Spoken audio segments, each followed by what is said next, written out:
Ja, wat ik ook echt heel erg bijzonder vind, is wel hoe we dat koppelproces door zijn gegaan. Dus misschien een stapje terug. De allereerste campagne die we deden. Hou maar op. Wat een grote uitdaging. Ja, want wat maakt het soms lastig? Kun je dat uitleggen voor mensen die helemaal nog niet met ons zouden werken?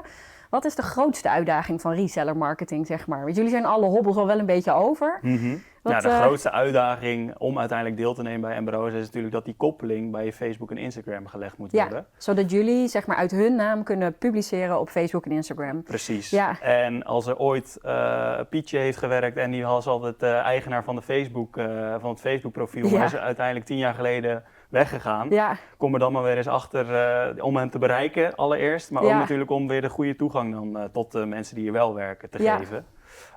Dus dat is wel een enorme uitdaging toentertijd. Ja. Maar we zien momenteel dat 80-90% wel gekoppeld absoluut. Wordt. Dus dat is heel positief. Ja, absoluut. Geweldig. En dat is ook wel echt een samenspel geweest met sales, zeg maar. En een Suzanne, zeg maar, bij ons, die gewoon als een rechercheur heeft gezocht van wie zit hierachter. Ja.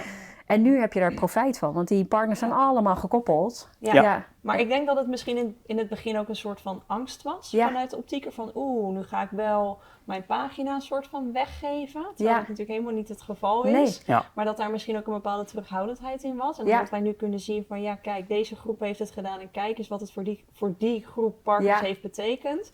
Dat maakt het voor hen ook gemakkelijker om in te stappen. Omdat we nu resultaten kunnen hebben. Dat was gewoon in het begin heb je daarmee te En voordat ze natuurlijk ook koppelen, krijgen ze altijd nog bij een nieuwe campagne te zien van hier wil ik wel aan deelnemen. Hier bijvoorbeeld niet. Ja, zouden echt helemaal de controle. Iemand heeft helemaal zijn eigen huisstijl, kunnen ze natuurlijk altijd voor organische content er bijvoorbeeld voor kiezen om niet mee te doen. Maar wel natuurlijk het stukje advertenties, waar uiteindelijk natuurlijk ook geld mee gemoeid is. Dus het zou zonde zijn als je daar niet aan deel zou nemen. Ja. En krijg je daar ook feedback op dat ze dat fijn vinden om die controle te houden, de partners? Zeker wel, ja. Dus we hebben echt best wel wat partners die bijvoorbeeld liever niet gebruik maken van organische content. Ja. Ook prima, als ze hun eigen huisstijl hebben natuurlijk. Precies.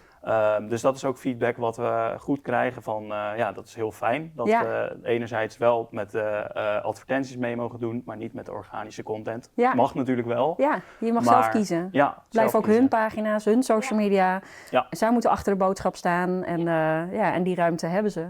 Ja, tof dat het ook wordt gewaardeerd. Weet je, dat is onze visie natuurlijk geweest. Dat het belangrijk is dat het persoonlijk is en dat mensen zelf recht houden. Maar het is fijn om te horen dat dat ook echt werkt.